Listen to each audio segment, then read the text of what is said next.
यो समय जेन्जी विद्रोह पछाडि अब चाहिँ फुटेर छुट्टा छुट्टै भएर हुँदैन, एक हौँ भनेर अहोरात्र मेहनत गर्ने सम्पूर्ण समूहहरूसँग कुरा गर्न खोज्ने, कुरा गर्ने व्यक्तिमध्येको एक म पनि। कोसिस एकदमै धेरै नै गरियो। कहिले के कुराले नमिल्ने, कहिले के कुराले नमिल्ने, नमिल्ने कुरा कहिले पनि प्रकाशमा आउँदैन रहेछ। तर आज विवेकशील साझा पार्टी र राजसपा मिल्दै गर्दाखेरि मिल्नको लागि त्यति कठिन पनि रहेन रहेछ भन्ने सन्देश हामीले प्रभाव गर्न खोजेका थियौँ र त्यो प्रभाव पनि भयो होला।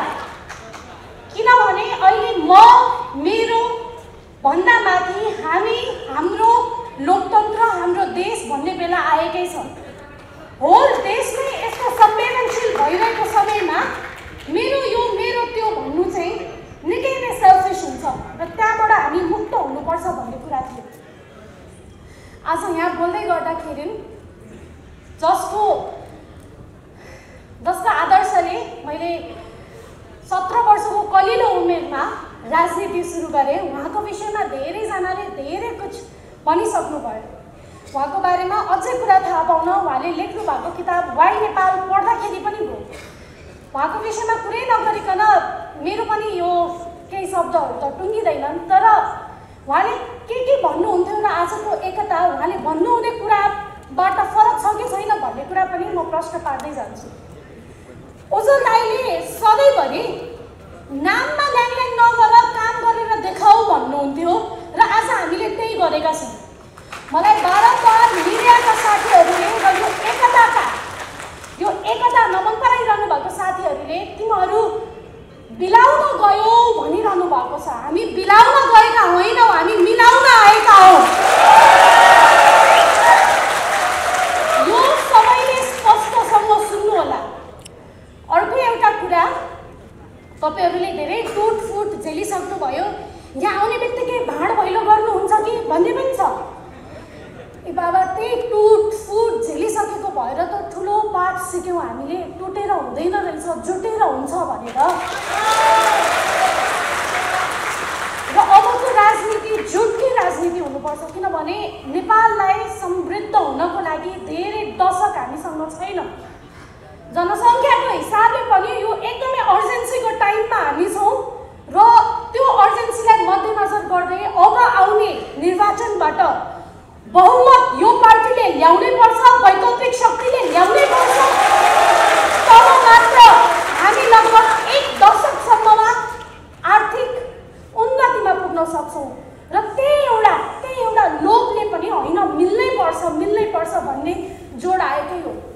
मैले 17 वर्षको उमेरमा कल्पना गरेको थिइनँ 12 वर्षपछि आज यस्तो अवस्था हामीहरूले बिहोर्छौँ भनेर। मैले त विवेकशील नेपालीबाट यात्रा सुरु गरेको थिएँ, विवेकशील नेपाली नै हुन्छ भन्ने लागेको थियो। तर त्यो विवेकशील नेपालीको यात्रा, त्यो जग हामीले बनाउँदै गर्दाखेरि त्यही जगमा टेकेर राजसपाले यति ज्वलन्त रूपमा यति कम समयमै पार्लियामेन्टमा हस्तक्षेपकारी भूमिका खेल्छ भन्ने पनि लागेको थियो।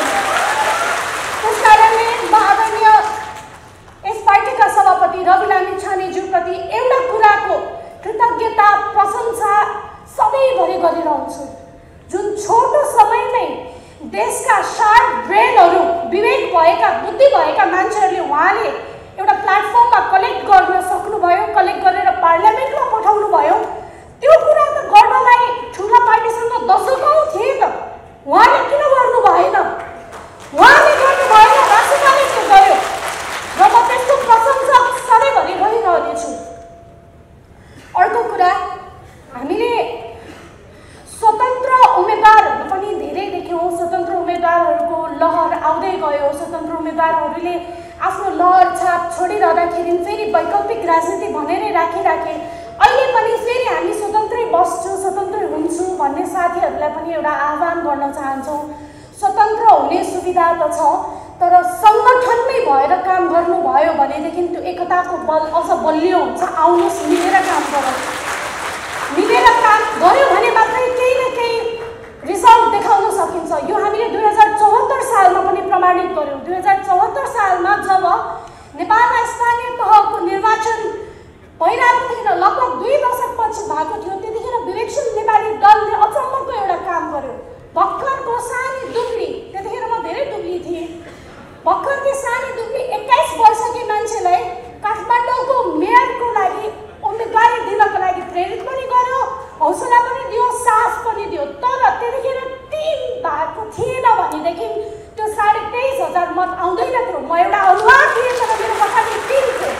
त्यसै गरी अहिले रासोपाका विभिन्न अनुहारहरू यहाँले देखिरहनु भएको हुन्छ एभ्री टाइम। तर त्यो रासोपाको अनुहारको पछाडि जुन टेको दिने आम सदस्यहरू हुनुहुन्छ, म ती सदस्यहरूलाई सधैँभरि हृदयदेखि नै सबैभन्दा बढी सम्मान गर्दछु। किनभने त्यो टेको भएन भनेदेखि अनुहार हुँदैन, अनुहार ढल्छ। र आज हामी त्यो टिमको स्पिरिट लिएर अगाडि बढ्नुपर्छ भन्न चाहन्छु र यहाँलाई विश्वास पनि दिलाउन चाहन्छु। भाँड भैलो हुँदैन, भाँड भैलो गरिँदैन, भाँड भैलै गर्न आएको होइन। त्योबाट हामीले राम्रै पाठ सिकिसकेका छौँ। र अर्को कुरो, जो अहिले राजनीति गर्न आउँछु, राजनीति गर्छौँ भनेर भनिरहनु भएको छ, कुलमानजी, बालेनजीको टिमहरू सबैजनालाई पनि आज यहीँबाट अघि रासोपाको जल्दो बल्दो नेता भनिहाल्नुभयो, त्यसकै हैसियतले पनि एउटा कुरा के भन्न चाहन्छु भनेदेखि यहाँहरूले अब आउने निर्वाचनमा पनि छुटेरै जान सकिन्छ भनेर सोच्नु भएको छ भने त्यो चाहिँ गलत निर्णय हुन्छ, त्यो अल्पकालीन निर्णय हुन्छ। The goal should be greater than the role. लक्ष्य भनेको सधैँ भूमिका भन्दा माथि हुनुपर्छ र यो लक्ष्य हामी सबैको एउटै छ भनेदेखि भूमिका भिन्न भिन्न भिन्न भनेर जाने यो समय होइन। त्यसकारणले सम्पूर्णलाई यो अपिल पनि गर्न चाहन्छु। 17 वर्षको कलिलो उमेरमा गरेको राजनीति 12 वर्षपछि खोला फर्किन्छ भने जसै गरी आज 29 वर्षको एउटा सशक्त पार्टीमा आएर त्यही भूमिका दिन पाउँदाखेरि निकै नै हर्षित महसुस गर्दछु। र साथीहरू, हामीहरूको लागि यो क्षण निकै भावनात्मक रूपले भारी क्षण पनि हो। किनभने आफैले बनाएको घर, आफैले बोकेको तराजु, आफैले छानेका रङहरू आज केही परिवर्तन भएका छन्।